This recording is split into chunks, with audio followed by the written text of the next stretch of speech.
नमस्कार मैत्रिणींनो, रिंकू क्रिएशनमध्ये तुमचे सर्वांचे स्वागत आहे. तर आज तुम्हाला मी अगदी पौष्टिक असा एक डोस्याची रेसिपी दाखवणार आहे. यामध्ये मी अख्खे मसूर आणि सालीची उडदाची डाळ वापरली आहे. तर आता आपण अख्खे मसूर, मी 2 वाट्या अख्खे मसूर घेतलेले आहे आणि त्याच्यासाठी अर्धी वाटीला थोडंसं वरती अशी उडदाची डाळ घेतलेली आहे. ही उडदाची डाळसुद्धा मी सालीची वापरलेली आहे. तर चला मैत्रिणींनो, आता हे उडदाची डाळ आणि मसूर आपण स्वच्छ धुवून हे 3-4 तासासाठी भिजत ठेवूया. तर चला मैत्रिणींनो, आता आपले हे मसूर आणि डाळ भिजलेली आहे. आता ती मी एका मिक्सरच्या भांड्यामध्ये काढून घेतले आहे आणि त्यामध्ये 2 चमचा मीठ टाकलेलं आहे आणि त्यामध्ये आता आपण 2 चमचे मीठ टाकून घेऊया. त्यानंतर लसूण टाकलेलं आहे, 5-6 पाकळ्या लसूण टाकलेला आहे आणि हिंग टाकलेला आहे, जिरे टाकले आहे, जिरे, लाल मिरची पावडर, लाल मिरची पावडर आपल्याला ज्याप्रमाणे तिखट लागते त्याप्रमाणे तुम्ही मिरची पावडर त्यामध्ये वापरायची आहे.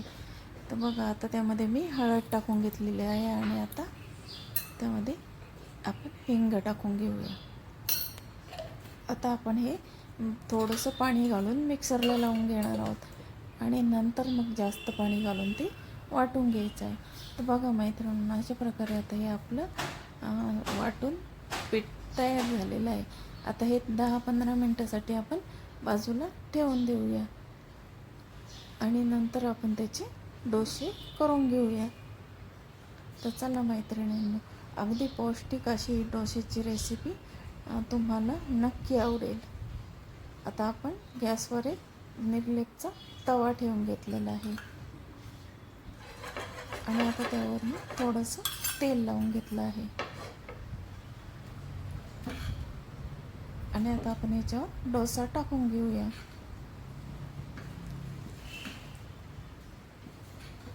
बघा मैत्रिणींनो, आता आपण यावर थोडा डोसा एक टाकून घेणार आहोत. आता आपला तवा तापलेला आहे. आता त्याच्यावर आपण डोसा टाकून घेऊया. असं व्यवस्थित असा पातळ हा डोसा तयार होतो आणि खायलासुद्धा हा डोसा अगदी सुंदर लागतो. थोडासा कॅमेराची ॲडजस्टमेंट सरकल्यामुळं हा व्हिडिओ थोडासा अर्धवट दिसत आहे, ते तुम्ही समजून घ्या थोडंसं. आता हा डोसा मी तव्यावर टाकून घेतलेला आहे आणि आता थोडंसं तेल टाकायचं आहे. तर बघा मैत्रिणी, मुलंसुद्धा हा डोसा आवडीने खातील अगदी आणि अगदी पौष्टिक असा हा डोसा आहे. तर बघा, आता आपला हा डोसा तयार झाला आहे. आता आपण तो दुसऱ्या बाजूने पण भाजून घेऊया थोडासा. अगदी कुरकुरीत आणि सुंदर हा डोसा लागतो.